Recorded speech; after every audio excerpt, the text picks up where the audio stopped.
ये कहानी है रवि की। रवि एक मिल में काम करता था। 5 सालों से वो शहर की एक मिल में मजदूरी किया करता था। हेलो। हाँ बोलो रमा, कैसे फोन किया? हेलो जी, आप तो हमें गांव में लेने आने वाले थे, क्या हुआ जी, आप आए नहीं? रमा, अभी ठंड बहुत हो रही है और मेरे पास तुम्हें गांव से शहर लाने के लिए अभी पैसे भी नहीं है। तुम कुछ दिन और रुक जाओ वहाँ। क्या कहा आपने? ऐसा मत बोलिए। आप कब से बोल रहे हो कि हमें लेने आओगे? दीपू मुन्नी भी रोज आपका इंतजार करते हैं। सुनिए जी, अगर आप कहें तो मैं खुद ही आ जाऊं क्या आपके पास बच्चों को लेकर? मेरे पास कुछ पैसे पड़े हैं, आप जो भेजते थे मैंने उसमें से बचाए हैं। अगर ऐसा है तो फिर आ जाओ, और तुम्हारे पास घर का पता तो है ही, वहाँ ही चले जाना। रमा अपने दोनों बच्चों को लेकर गांव से शहर के लिए निकल जाती है। उसके साथ उसकी बहन दिव्या भी होती है। रमा के माता पिता की मृत्यु के बाद अब वो बेचारी कहाँ जाती, इसलिए रमा उसे अपने साथ ही ले लेती है। ठंड का समय चल रहा था, दिसंबर का महीना, जिसमें कड़ाके की ठंड पड़ती है।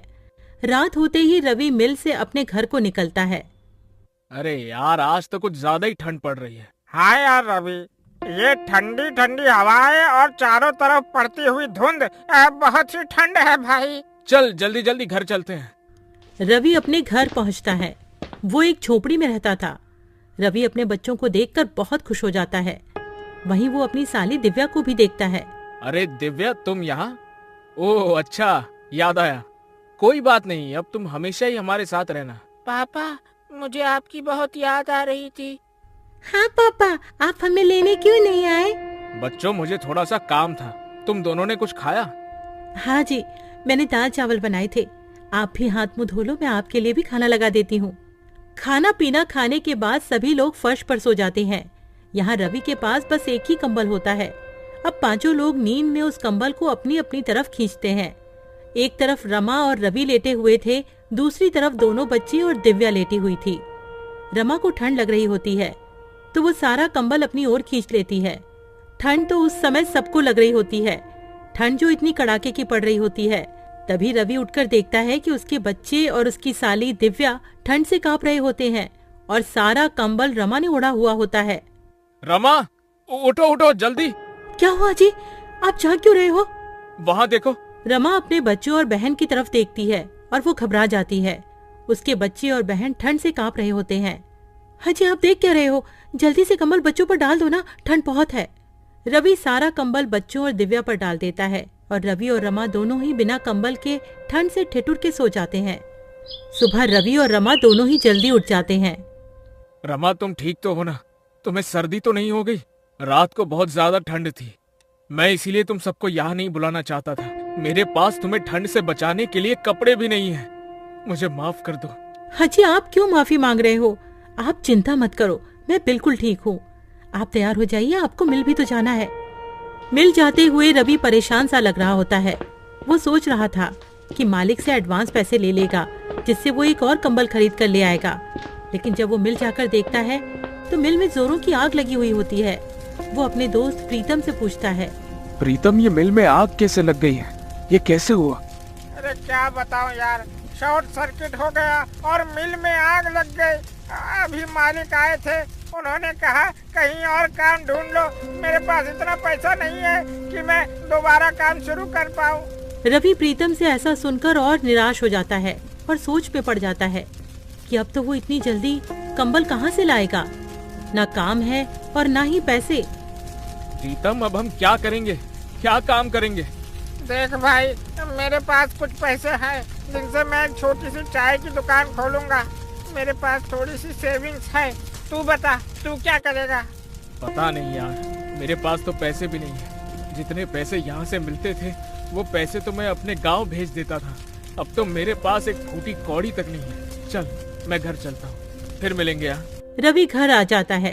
उसे देखकर रमा समझ जाती है कि कुछ तो बात हुई है। रमा अभी तो कुछ नहीं कहती है।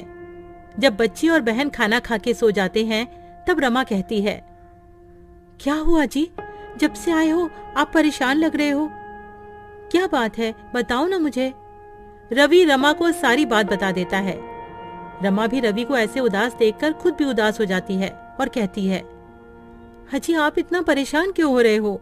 सब ठीक हो जाएगा, भगवान पर भरोसा रखो। मेरे पास कुछ पैसे बचे हैं, उनसे आप थोड़ी सी रुई और कपड़ा ला देना।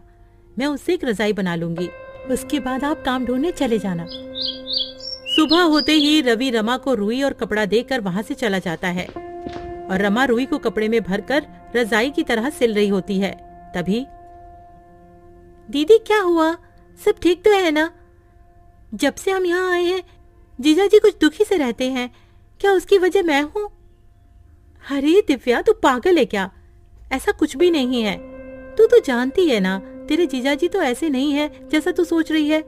वो तो उनकी मिल में आग लग गई है, वो इसीलिए परेशान है। तू ज्यादा अपना दिमाग मत चला। हाँ, जाकर अब अपना काम कर। रमा एक सुंदर सी रजाई बना देती है। उधर रवि पूरे दिन यहाँ वहाँ काम ढूंढता है, पर उसे कोई काम नहीं मिलता है। वो निराश होकर घर आ जाता है। रवि घर आकर देखता है रमा ने एक सुंदर सी रजाई बना ली होती है। अरे वाह रमा, तुमने तो बहुत ही सुंदर रजाई बनाई है। अरे तुम तो बहुत ही अच्छी रजाई बनाती हो। जी, वो गांव में खाली समय में मैंने रजाई बनाना सीख लिया था। आप बताइए, कहीं काम मिला क्या आपको? नहीं रमा, बहुत ढूंढा पर कहीं कोई काम नहीं मिला। कल फिर जाऊंगा, देखते हैं, कहीं कुछ न कुछ काम मिल ही जाएगा। रमा बच्चों को नई रजाई में सुला देती है और खुद दोनों मियाँ बीवी पुराने कंबल में सो जाते हैं।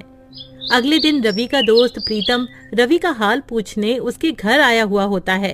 तभी, अरे वाह रवि, ये रजाई तो बहुत अच्छी है, कहाँ से लाए हो? अरे प्रीतम, मैं ये कहीं से लाया नहीं हूँ। ये रजाई तो तेरी भाभी ने बनाई है। क्या कह रहे हो? ये रजाई भाभी ने बनाई है? भाई, ये तो बिल्कुल वैसी ही रजाई है जो दुकानों में मिलती है। अरे वाह भाभी जी, आप तो बहुत ही बड़ी कलाकार हैं। अरे तू वो सब छोड़, ये बता तेरी चाय की दुकान का क्या हुआ? हाँ भाई, मैं इसीलिए तो आया हूँ। मैंने हाईवे पर एक चाय का स्टॉल खोला है। तू बता, तेरा क्या हुआ? कहीं पर काम मिला कि नहीं? नहीं भाई, अभी तो मुझे कहीं भी कोई काम नहीं मिला। मिल जाएगा, वैसे भी मैं ढूंढ तो रहा ही हूँ। अच्छा, अब भाभी एक रजाई मेरे लिए भी बना देना, मुझे ये रजाई बहुत पसंद आई है। जी भाई साहब, मैं आपके लिए भी एक ऐसी ही रजाई बना दूंगी, आप ले जाना। अच्छा रवि, तुम एक काम क्यों नहीं करते हो? क्यों ना तुम रजाई बेचना शुरू कर दो। भाभी जी बहुत अच्छी रजाई बनाती है, लोग खूब खरीदेंगे ऐसी रजाई। तुम बोल तो ठीक ही रही हो, अभी तो मेरे पास कोई और काम नहीं है और ठंड भी बहुत पड़ रही है। चलो ऐसा ही करके देखता हूँ कुछ दिन। पर प्रीतम, मैं ये रजाई बेचूंगा कहाँ? हाईवे पर मेरे चाय के स्टॉल के पास तुम भी रजाई बेच सकते हो। पर प्रीतम, एक और दिक्कत है, मेरे पास पैसे भी नहीं है सामान लाने के लिए।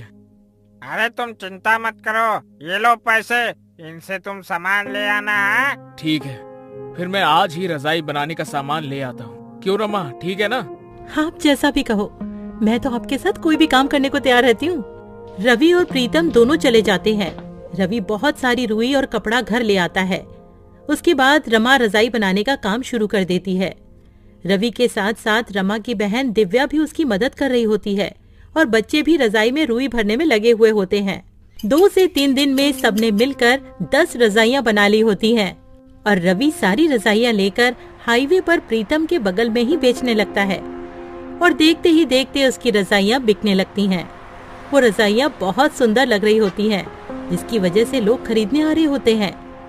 देखा तुमने रवि, बिक गई ना सारी रजाइयाँ। अब तो बस रजाइयाँ बनाते रहो। रवि घर जाकर रमा को सारी बात बता देता है। रमा बहुत खुश हो जाती है और रवि और रजाइयां बनाने की तैयारियां करने लगता है और रवि का रजाइयों का कारोबार खूब अच्छा चलने लगता है। इस तरह रवि अपना खुद का काम करने लगता है और अपने परिवार की सारी जरूरतों को पूरा करता है। गरीब पर ठंड का कहर। रामू एक बहुत गरीब मजदूर था, जिसके घर में उसकी पत्नी मधु और बेटी रानी रहा करती थी। पर अब गर्मियों का मौसम जाने को था और सर्दियों का मौसम आने को था, लेकिन रामू टूटी फूटी झोपड़ी में रहता था, जिसकी खिड़की से हवा आती थी और छत से भी। एक दिन रामू की पत्नी मधु रामू से कहती है कि सुनिए जी, ठंड आने वाली है और ठंड में घर के अंदर बहुत हवा आती है, तो आपको घर की मरम्मत करवानी चाहिए। और रामू उसे कहता है कि मैं कल जाकर अपने मालिक से कुछ पैसे उधार ले आऊंगा ताकि हम अपने घर की मरम्मत करवा सके। यूं ही एक दिन बीत जाता है और अगली सुबह रामू अपनी मजदूरी के काम पर जाता है और वो जिसके पास काम कर रहा था उस मालिक से कहता है कि साहब जी, अगले महीने से ठंड आ रही है और मेरे घर की छत टूटी हुई है जिससे कि घर में हवा आती है, और अगर मैंने जल्दी उसे ठीक नहीं करवाया ना तो ठंड में बहुत दिक्कत हो जाएगी। रामू की बात सुन मालिक कहता है, अरे तो उसमें मैं क्या करूं? रामू कहता है, मालिक आप थोड़े पैसे उधार दे देते तो मैं अपने घर की मरम्मत करवा लेता। मालिक कहता है कि अरे अभी तो तूने उतना काम भी नहीं किया है जो मैं तुझे उधार दे सकूं, अभी मेरे पास पैसे नहीं है। रामू कहता है, मालिक ऐसा मत करो, आप मुझे कुछ पैसे उधार दे दो, मेरी एक छोटी बच्ची है, मैं और मेरी पत्नी तो ठंड सह लेंगे पर मेरी बेटी नहीं सह पाएगी। रामू की लाख मिन्नतें करने पर भी उसे पैसे नहीं देता है और बेचारा रामू उदास शाम को घर लौट आता है। रामू के घर आते ही उसकी पत्नी मधु उससे पूछती है कि क्या आप मालिक से पैसे लाए? तो रामू उसे बताता है कि मालिक ने पैसे देने से मना कर दिया है। जिसके बाद मधु भी अब परेशान हो जाती है। दोनों ही इस बात को लेकर काफी परेशान हो गए थे कि अब सर्दियों में उनका गुजारा कैसे होगा। अब रामू मधु से कहता है कि अभी ठंड आने में पूरा 1 महीना बाकी है, तो मैं अगले महीने की 1 तारीख को अपने मालिक से पैसे के लिए बोलूंगा और तब शायद मालिक मना न करे। और ये सुन मधु कहती है कि हाँ, ये सही रहेगा। यूं ही रामू को मजदूरी करते हुए 1 महीना और बीत जाता है और जब रामू अपने मालिक से कहता है, मालिक अब तो पूरा 1 महीना हो गया है और थोड़ी थोड़ी ठंड भी होने लगी है, अरे अब तो आप मुझे मेरी मजदूरी के पैसे दे दो ताकि मैं उन पैसों से अपने घर की मरम्मत करवा लूं।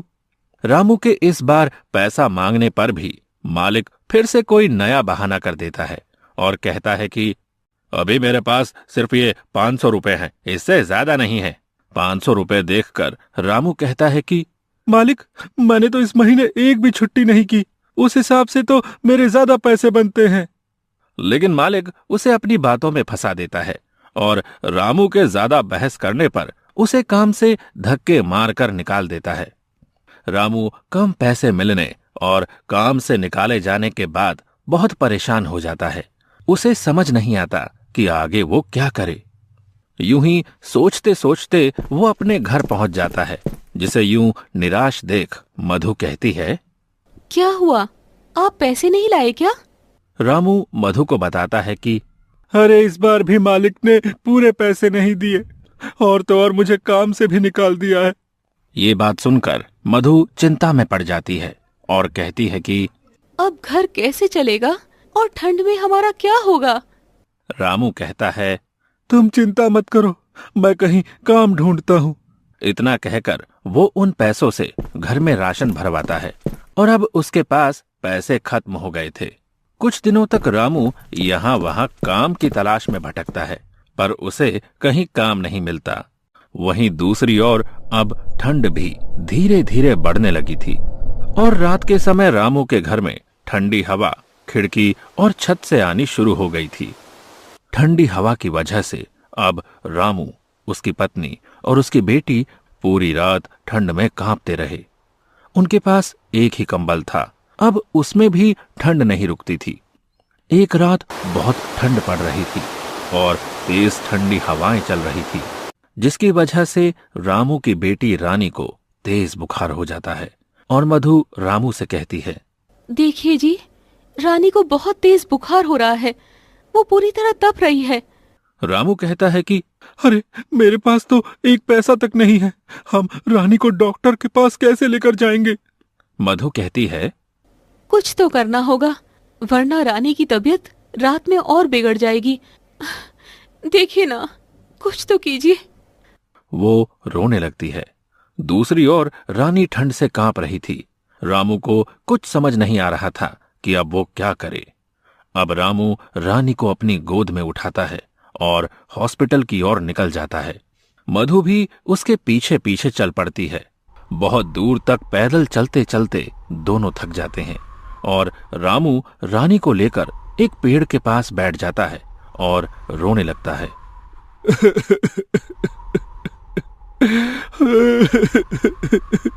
मुझे रोना आ रहा है अपनी लाचारी पर कि हमारे पास पैसे नहीं है कि हम अपनी बेटी को हॉस्पिटल तक ले जा सके। रानी के दिल की धड़कनें अब तेज हो रही थी और फिर से रामू उठता है और अपनी बेटी को लेकर हॉस्पिटल की ओर चल देता है। कुछ घंटों चलने के बाद वो मधु के साथ रानी को लेकर हॉस्पिटल पहुंच जाता है।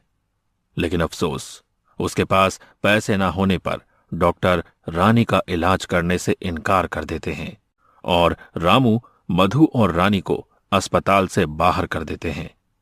अस्पताल की सीढ़ी पर रामू अपनी बेटी को गोद में लिए बैठा रो रहा था और दूसरी ओर ठंड धीरे धीरे बढ़ती जा रही थी।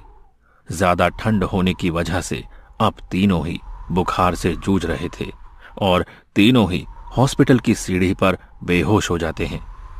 अगली सुबह जब रामू की आंख खुलती है तो वो खुद को हॉस्पिटल के अंदर बेड पर पाता है।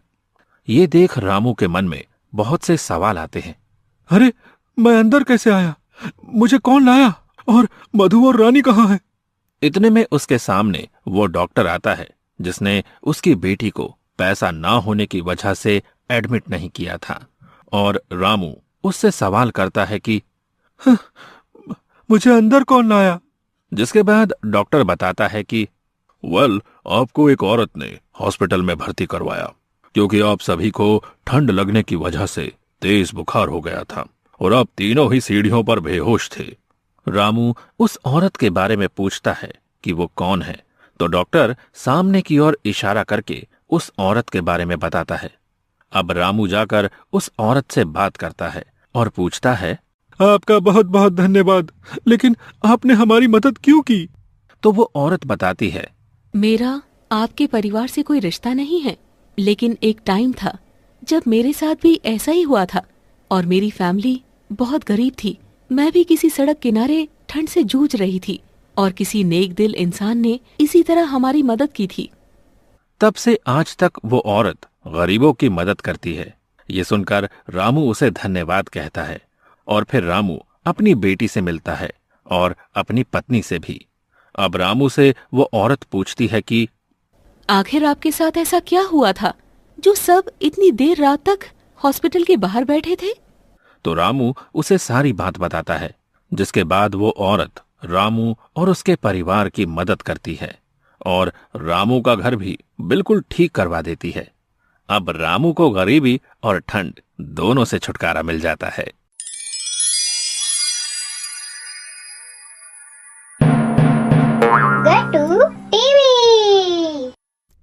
गांव के बीचों बीच एक बड़ा सा घर होता है जहां एक परिवार रहा करता था जिसमें श्यामू और सीमा रहा करते थे।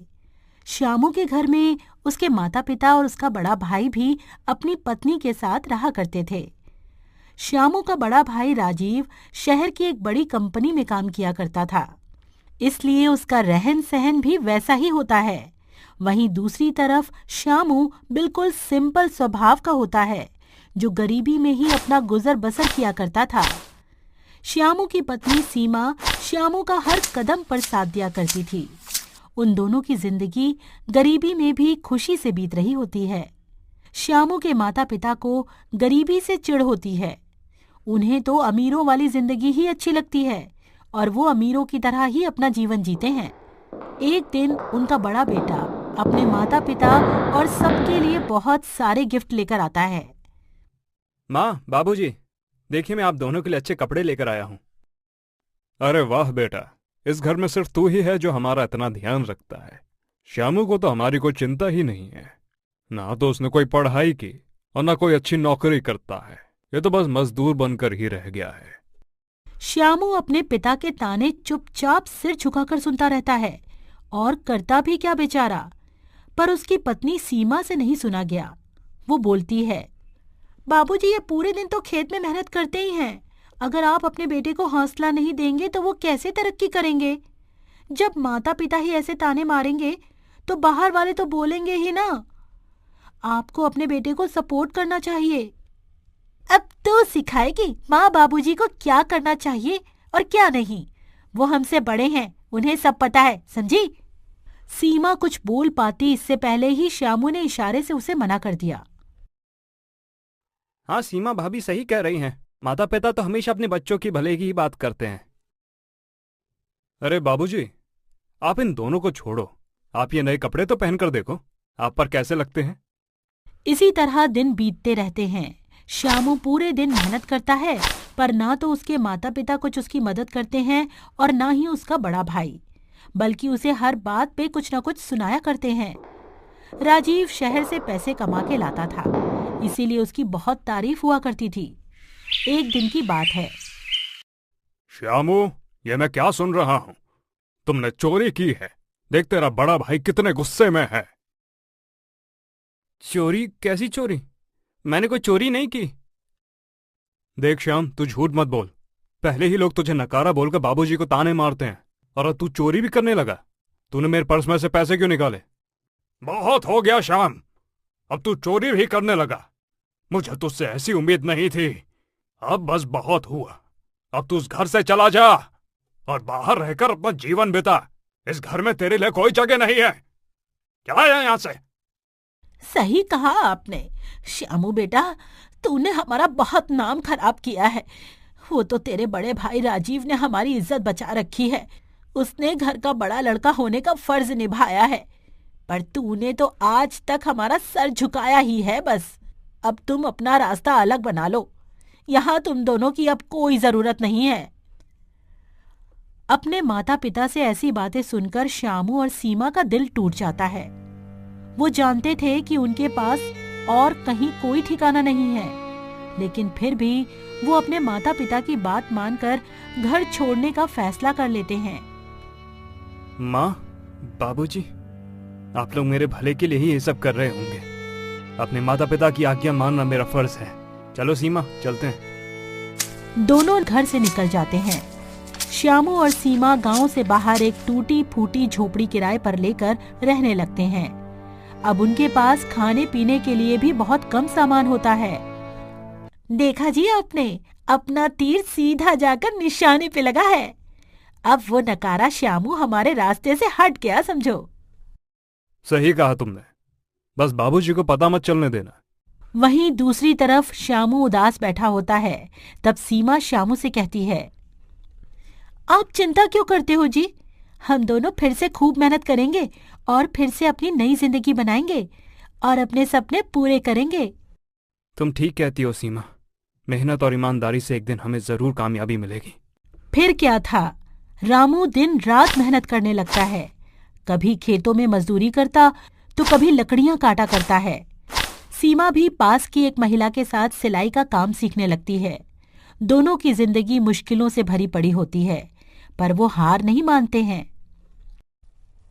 भाभी, मेरे पति बाहर मेहनत करते हैं, मेरा भी तो फर्ज बनता है ना कि मैं भी उनकी मदद करूं। क्या आप मुझे भी सिलाई कढ़ाई का काम सिखा सकती हो? अरे क्यों नहीं सीमा, आजकल की लड़कियां तो अपने गरीब पति को छोड़कर ही भाग जाती हैं। वहीं तू है कि अपने पति का साथ देना चाहती है। तू चिंता मत कर, मैं तुझे सब कुछ सिखा दूंगी।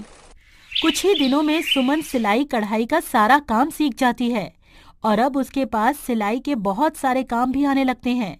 अगर आप सही समझो तो कुछ पैसे मैं इकट्ठा करती हूँ, कुछ आप इकट्ठा करो और हम इस झोपड़ी के बाहर एक छोटी सी दुकान खोल लेते हैं। आप बाहर दुकान संभालना और मैं अंदर सिलाई का काम संभाल लूंगी। अरे वाह सीमा, ये तो बहुत ही अच्छा सुझाव है। मैं दिन रात मेहनत करके तुम्हारे लिए भी एक दुकान खोलूंगा। इस तरह सीमा और श्यामू ने अपनी मेहनत से एक दुकान खोल ली होती है। वहां वो कुछ पैसे कमाने लगते हैं और उनके जीवन में खुशियां आने लगती हैं। एक दिन सीमा श्यामू से कहती है, जी देखा आपने, अब हमारी हालत पहले से काफी ठीक हो गई है। मुझे तो यकीन है कि हम एक दिन अपने सारे सपने जरूर पूरे कर लेंगे। सीमा, तुम्हारी मेहनत ने ही मुझे ताकत दी है। हमारे पास कुछ नहीं था, तुम्हारी मेहनत और भरोसे ने ही हमें यहाँ तक पहुँचाया है। इस तरह दोनों की मेहनत रंग लाती है और समय के साथ उन दोनों की दुकान धीरे धीरे बड़ी हो जाती है। उनकी दुकान की चर्चा गांव भर में होने लगती है। गांव में वो दोनों अपनी एक छोटी सी कुटिया बनाकर अपने नए घर में खुशी खुशी रहने लगते हैं। एक दिन दो महिलाएं सीमा से मिलने आती हैं और कहती हैं, अरे सीमा, तुम तो बहुत अच्छे कपड़े सिलती हो। लोग हमारे कपड़ों की बहुत तारीफ करते हैं। थैंक यू दीदी, आप हमारे कस्टमर हो। आप खुश रहो, हमें और क्या चाहिए। हमें तो तुम दोनों की जोड़ी बहुत अच्छी लगती है। तुम्हारा पति तो दुकान में दिन रात मेहनत करता ही है। तुम भी अपने पति के साथ कंधे से कंधा मिलाकर उसका साथ देती हो। ऐसी लड़की आजकल कहाँ मिलती है। बड़ा खुश नसीब है श्यामू कि उसे तुम्हारे जैसी पत्नी मिली। वहीं गांव में कुछ महीनों के बाद गांव में भाई का कारोबार धीरे धीरे डाउन होने लगता है। एक दिन राजीव की पत्नी उससे कहती है, अजी, इस परिवार की सारी जिम्मेदारी हमारे कंधों पर ही आ गई है। आपका कारोबार भी ठप हो गया है। अब आप अपने माता पिता से कह दो कि हम उनका बोझ अब और नहीं उठा सकते हैं। वो दोनों तो बस हमारे पैसों पर ऐश करते रहते हैं। आखिर उन्हें भी तो कुछ सोचना चाहिए। देखो सुलेखा, तुम बात तो बिल्कुल सही कह रही हो, लेकिन मैं अपने माँ बाप के साथ ये सब नहीं कर सकता हूँ। पर कम से कम उन्हें खुद तो सोचना चाहिए कि दिन रात हमारा खाना खाकर अच्छे अच्छे कपड़े पहनकर यहाँ दिन रात पड़े रहते हैं। उन्हें तो खुद इस घर से निकल जाना चाहिए। बेकार में हम पर बोझ बने हुए हैं। तभी बाहर राजीव के माता पिता चुपके से सारी बातें उनकी सुन लेते हैं और सोचते हैं कि उन्होंने श्यामू के साथ अन्याय किया था। उन्हें अपने फैसले पर पछतावा हो रहा होता है। हमसे बहुत बड़ी गलती हो गई जी। हमने अपने ही बेटे के साथ इतना बड़ा अन्याय किया, जो सच में अपनी ईमानदारी से हमारी जिंदगी को संवार रहा था। उसे हमने अपने घर से निकाल दिया। तुमने बिल्कुल सही कहा। हम राजू को कुछ भी बोल देते थे तो वो हमें उल्टा जवाब नहीं देता था, बस सर नीचे करके हमारी बातें सुनता रहता था।